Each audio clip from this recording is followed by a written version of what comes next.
Chapter 18. The Power of Music. Instead of heading straight back to his seat beside Shinso, Midoriya instead hurried right the way around the inner workings of the sports festival stadium's corridors to locate Recovery Girl's temporary office and check that Ito was okay.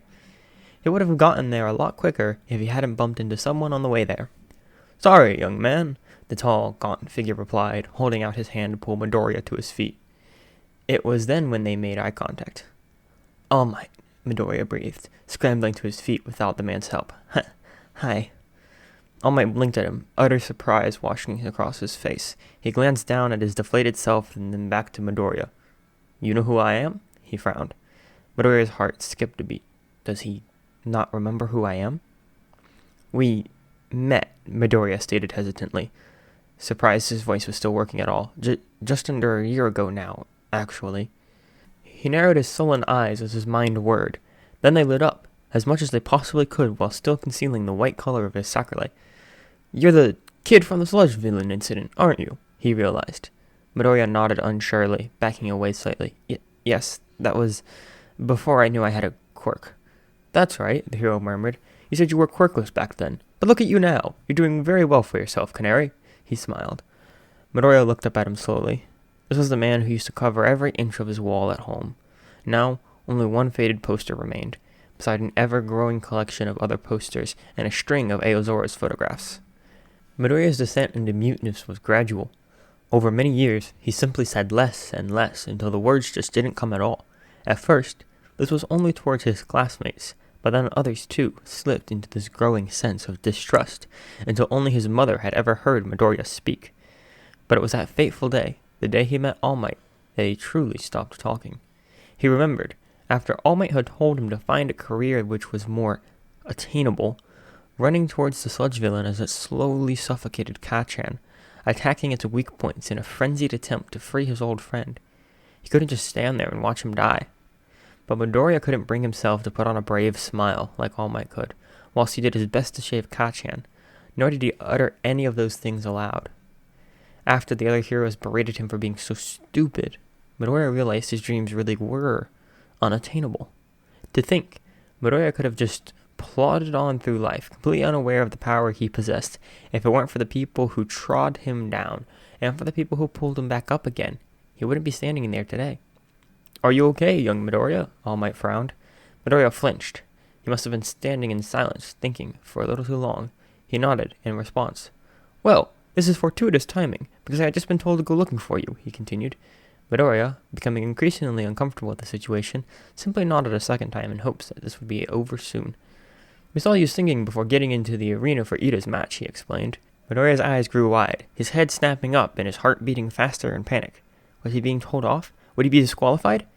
"Do not worry, young man," All Might laughed.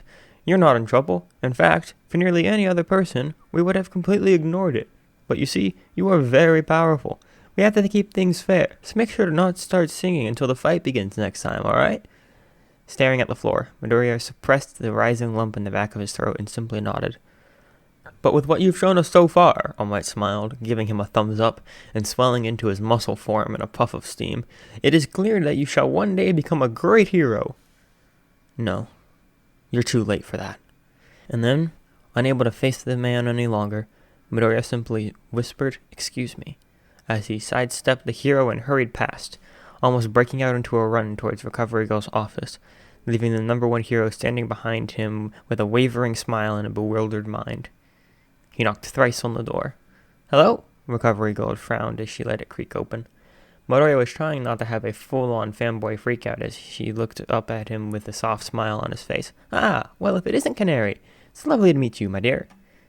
You too," he stammered. I'm here to see Ida. Is he still here?" "Ah, such a sweet boy," she grinned, opening the door wider. Come in, come in." "Midoriya," Ida exclaimed as he stumbled through the door. "What are you doing here?" "Oh, just checking that you're alright. The song doesn't usually knock people unconscious," Midoriya hastily explained. Ida was sitting upright in a bed, with his legs hanging over one side. He straightened his glasses and smiled broadly at Midoriya. "How very kind of you, but I am perfectly alright. Your quirk has been slowly fading away, although I am still rather... He yawned loudly, punctuating the end of his sentence. "Tired." "I see that," Midoriya laughed. "I'm really sorry. I didn't see any other way to beat you rather than bringing you to a halt. I had speed songs, but I knew that you had way more experience at high speeds than I did, and therefore I thought it would probably have been strategically advantageous to... Ida laughed heartily. Slow down, Midoriya, he insisted, getting to his feet. I haven't heard you talk this much, well, before, really. It's wonderful to hear. Oh, thank you, Midoriya blushed, rubbing the back of his head unsurely. You didn't need to come in and check on me, Ida continued as he made his way towards the door. You've got your match against Todoroki to prepare for. He turned to Recovery Girl, swiftly thanked her with a bow, and then left Midoriya trailing behind him. Yes, well, I think I have a plan, Midoriya told Ida now that they were walking back up the stairs towards the student seating area. Oh? Are you putting him to sleep like you did for me? He questioned in obvious interest. Midoriya shook his head. I need to act a little more quickly with Todoroki. Not that I didn't need to for you. I thought for sure I would lose. Your dodging skills were quite remarkable, I must say, Ida recalled. I should have used my speed boosting move far earlier, but I was uncertain of what your power was and thought it would be best to remain cautious. Well, better luck next time, I guess, Midoriya stuttered, unsure of what to say in response to such a compliment. Ida laughed.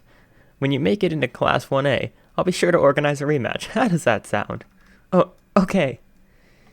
Ida stopped by the back of his class's seats. Midoriya cringed as nearly every single one of the hero students turned in their seats to stare at him. Kachan wasn't there, thankfully. Neither was Kirishima, nor Mina and the student with the Dark Shadow quirk, who were just about to start their match down in the arena. But Todoroki was there. I'll see you soon, Midoriya. Good luck in the remainder of the sports festival, Ida smiled, walking down the steps to his seat near the front. Hi, Canary, Uraraka called out with a wave. Jiro waved too. Hey, you did great. I had no idea you were that powerful. Midoriya laughed nervously as he backed away, waving feebly as he went. Todoroki glared at him from the corner of his eyes. Then Canary leapt to his feet and pointed at Midoriya dramatically. You! He exclaimed. It had been a while since Midoriya had felt this uncomfortable. How dare you hold back on us like that? I thought you were quirkless, he pouted. So did I, was Midoriya's reply as he turned on his heel and hurried out of sight.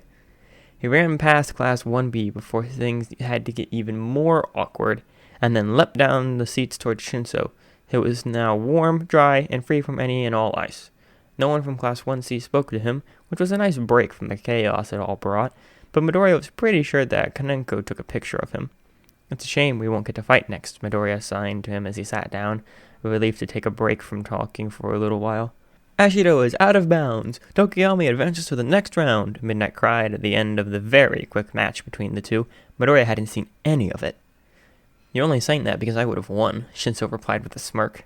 Not true, Midoriya pouted. It is, Shinso signed and replied. Cyan was perched on his shoulder, and she happily transferred to Midoriya's as soon as she had the chance. They sat there in silence for a moment, both lost in their own worlds. Midoriya was busy thinking through his song choices. He had to make sure the one against Todoroki was perfect, and not just for the power he needed from it. The song he chose wasn't his strongest for this particular ability. It had a different strength than many others with similar meanings. Whether it would be useful in his upcoming fight or not was yet to be determined.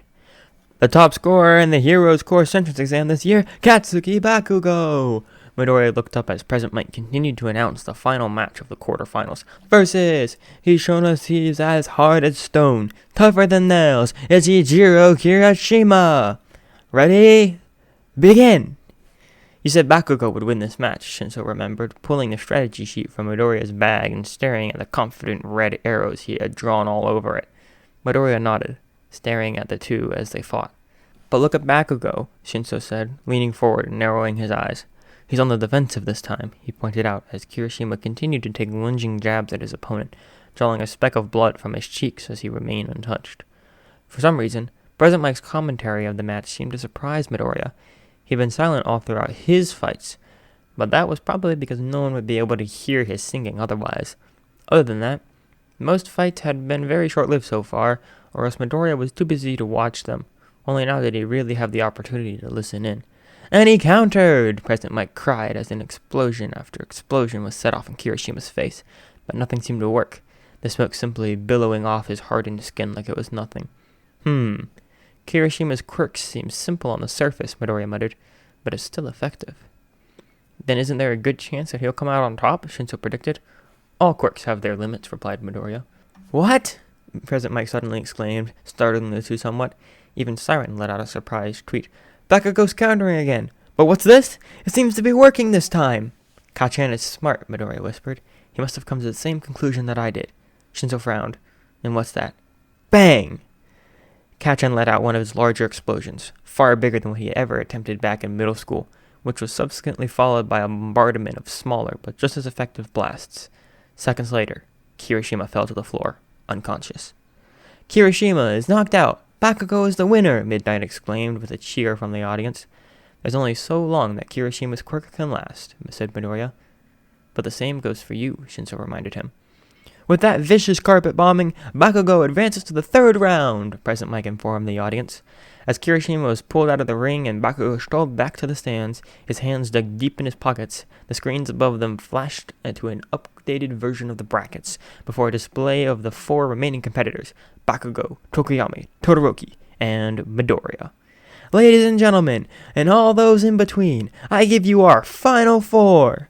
Midoriya gulped, straightening the device on his arm and moving Siren back to Shinso's shoulder.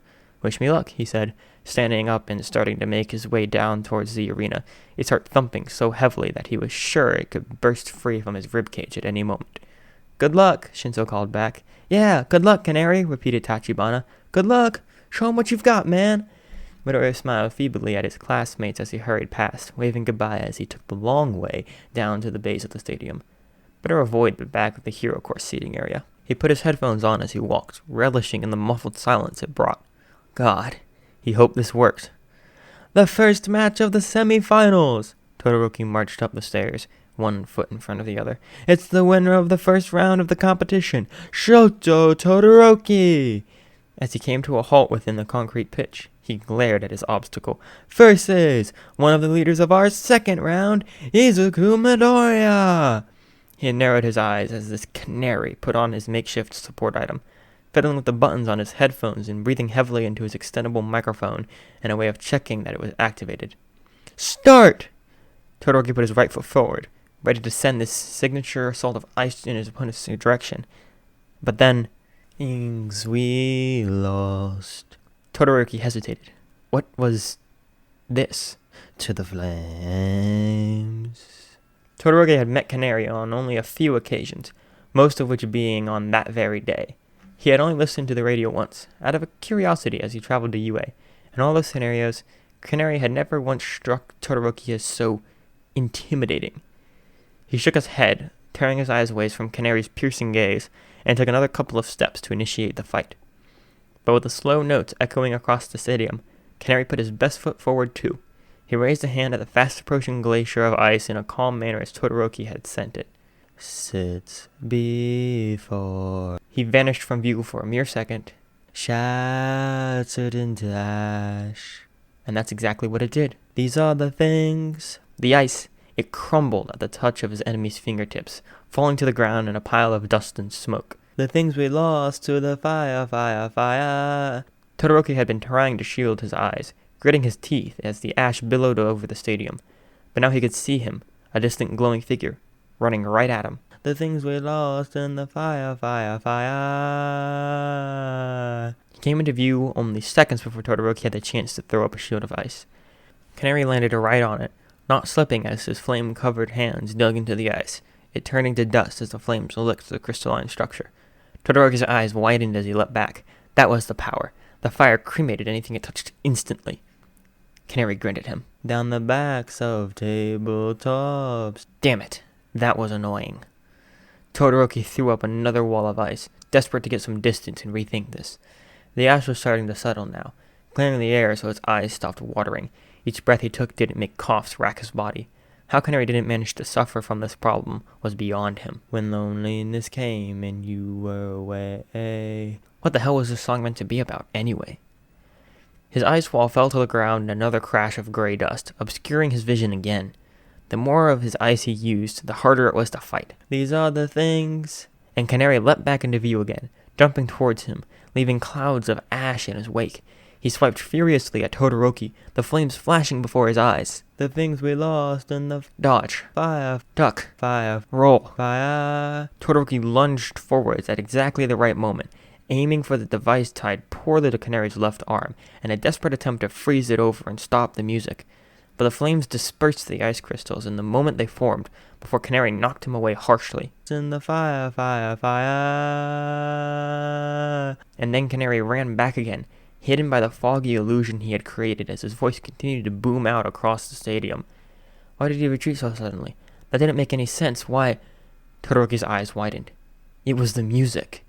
The chorus had ended, and now the distant glow of Canary's fire dimmed along with the song. His fire had crept back down his arms, no longer eating at his sleeves. He must have been strongest right at the beginning, when the song swelled so suddenly, but now, during the verses, he was weaker. Now was time to make his move. I was the match. Todoroki cooled the air around him as quickly and as severely as he could, watching as the flakes of ash loaded themselves with ice and fell to the ground like snow. He could hear the announcer's excited yell as the stadium became more and more visible. Canary stood across the pitch from him, flakes of snowy ash clinging to his green-tinged hair.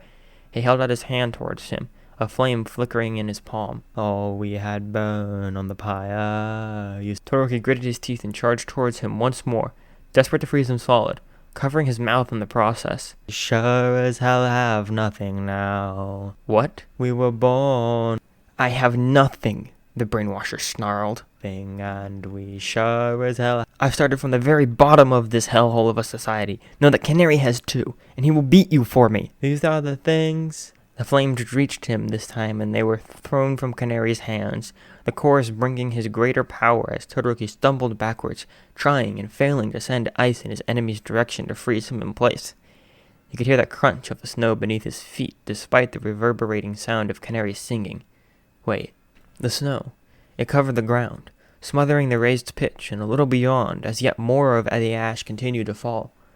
And he couldn't see the border lines. Now he realized that Canary always positioned himself further towards the middle of the pitch than he did. His feet scraped across the ground, as if trying to see if they had stepped over the line at any point. Do you understand that we will never be the same again? Canary leapt to his left side, Todoroki's fire. If he used his fire, he could... No, he wouldn't. Canary grasped Todoroki's arm, but he didn't let his own flames lick Todoroki's skin. He stared into his eyes, the ferocity fading from his expression as he sang. The future's in our hands and we will never be the same again. Todoroki tossed his hand away, snarling as he sent more of his ice in Canary's direction. He jumped and dodged, not able to defy the laws of physics, and disintegrated at this time. What the hell was this quirk supposed to be? Never be the same again. And then, with a flash of anger across Canary's face, he lashed out, leaping off Todoroki's ice and kicking him right in the stomach. These are the things. He remembered being curled up, cradling his injured body. The things we lost. He remembered his father standing over him, scowling.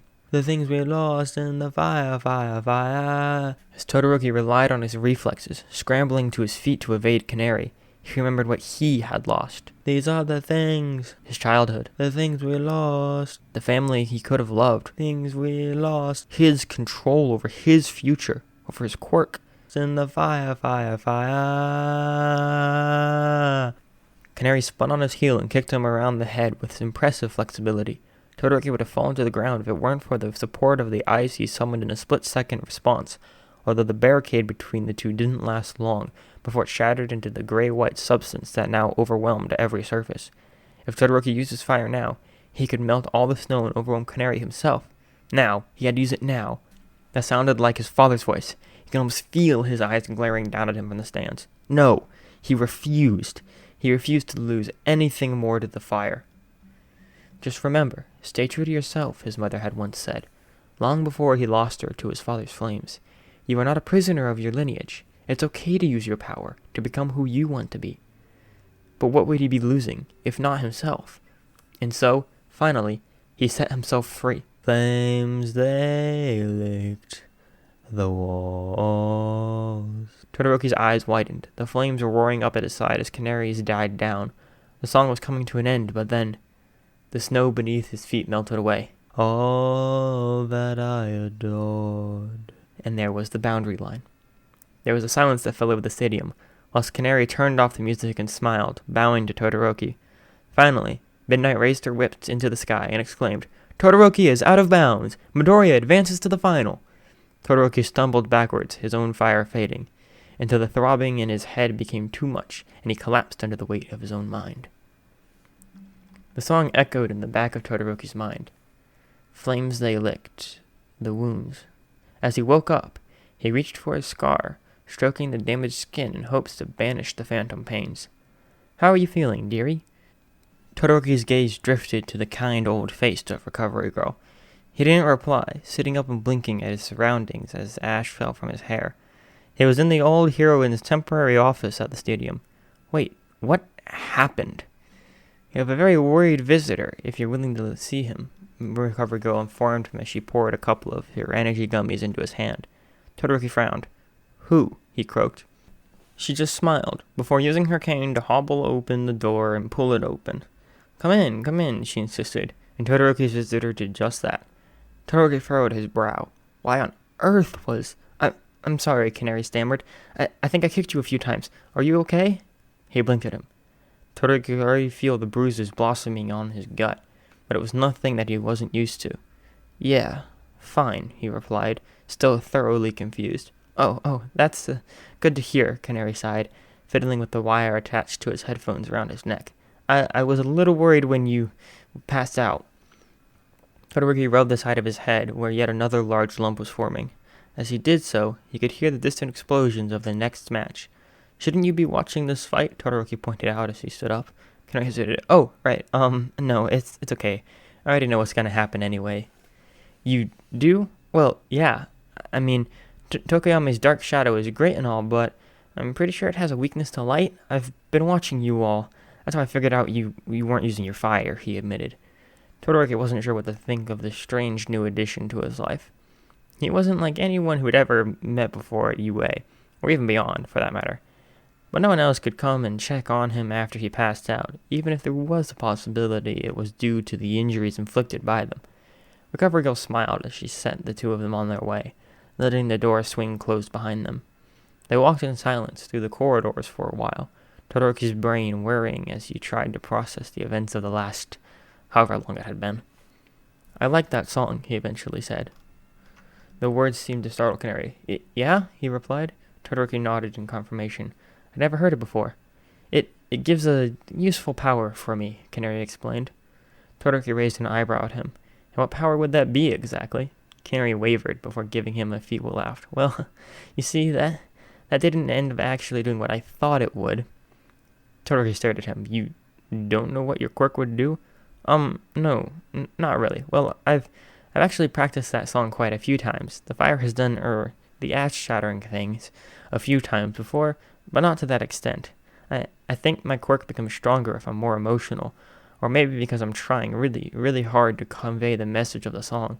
You were? Canary flinched. You weren't using your fire, and then earlier, and you matched against, I think his name is Sero?